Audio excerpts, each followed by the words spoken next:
আজকে পরকীয়া কত, এই সামাজিক যোগাযোগ মাধ্যমে ঢুকলে দেখা যায় কত পরকীয়া চলছে, কত ধরনের পরকীয়া। কেন? ইসলাম স্বীকৃতি দিয়েছে একটা পুরুষ এট আ টাইম 4 জন স্ত্রী রাখতে পারবে। তার যদি প্রয়োজন হয় তাহলে একসাথে 4 জন পর্যন্ত স্ত্রী রাখার সুযোগ দিয়েছে। হ্যাঁ, তবে শর্ত দিয়েছে ইনসাফ করতে হবে। যদি স্ত্রী 2 জন থাকে আর 2 জন স্ত্রীর মধ্যে যদি ইনসাফ করতে না পারে, একজনকে বেশি ভালোবাসে আর একজনকে কম ভালোবাসে, এই ইনসাফ যদি করতে না পারে তাহলে এটাই তার জাহান্নামে যাওয়ার কারণ হবে। 2 বিয়ে তার জাহান্নামে যাওয়ার কারণ হবে যদি ইনসাফ করতে না পারে। যদি ইনসাফ করতে পারে তাহলে একাধিক বিয়ে করা তার জন্য জায়েজ। আর যদি ইনসাফ করতে না পারে বিয়ে একাধিক করতে পারবে না, একটাই রাখতে হবে। সম্মানিত উপস্থিতি, কারো প্রয়োজন হলে 2টা 3টা বিয়ে করো, কিন্তু কেন পরকীয়া করছো? চলবে না।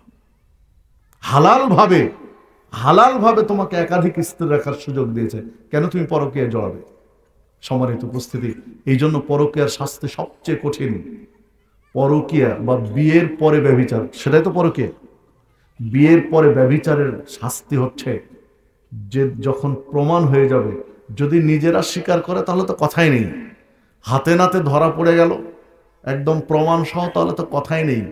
প্রমাণ, সাক্ষ্য প্রমাণ যদি হয়ে যায় যে এরা পরকীয়া করেছে, পরস্পরে ব্যভিচার করেছে বিয়ের পরে, তাহলে তার বেঁচে থাকার মতো কোনো অধিকার পৃথিবীতে নেই, বেঁচে থাকার কোনো রাস্তা নেই। যেদিন প্রমাণ হয়ে যাবে, যেদিন সাক্ষ্য প্রমাণ হয়ে যাবে যে এরা পরকীয়া করেছে, বিয়ের পরে ব্যভিচার করেছে, এদের পৃথিবীতে বেঁচে থাকার কোনো রাস্তা নেই। তাদের একটাই শাস্তি হলো কি? মৃত্যুদণ্ড।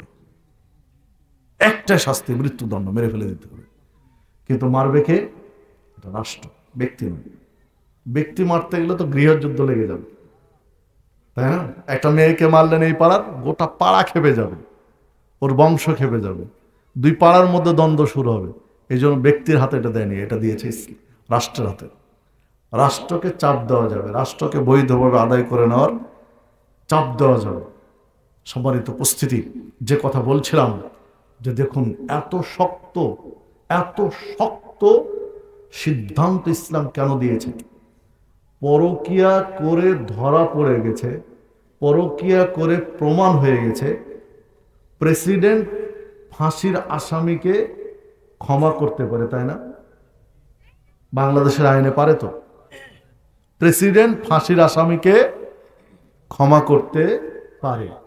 ইসলামের আইনে পরকীয়া করে ধরা পড়েছে, প্রমাণ হয়ে গেছে, প্রেসিডেন্ট কেন? প্রেসিডেন্টের 14 গোষ্ঠী আসলেও ক্ষমা করার সুযোগ নেই। এটা হচ্ছে ইসলাম, কোনো তার ক্ষমা নেই। গোটা গোষ্ঠী মিলে, গোটা পার্লামেন্ট মিলেও যদি চিন্তা করে যে ওকে ক্ষমা করব, যে কথার কথা যে প্রধানমন্ত্রী, প্রেসিডেন্ট বা এমপি বা কোনো চেয়ারম্যান বা মেম্বার বা প্রধান বিচারপতির ছেলে পরকীয়া করেছে, ধরা পড়ে গেছে, গোটা পার্লামেন্ট মিলেও যদি সিদ্ধান্ত নেই যে না ওকে শাস্তি মওকুফ করে দিলাম, ইসলামী রাষ্ট্রে কোনো সুযোগ নেই, শাস্তি একটা, মৃত্যুদণ্ড। সম্মানিত উপস্থিতি, কেন? কারণ এর দ্বারা সমাজ ক্ষতিগ্রস্ত হয়, 2টা পরিবার ক্ষতিগ্রস্ত হয়, নানান সমস্যায় পড়তে হয়।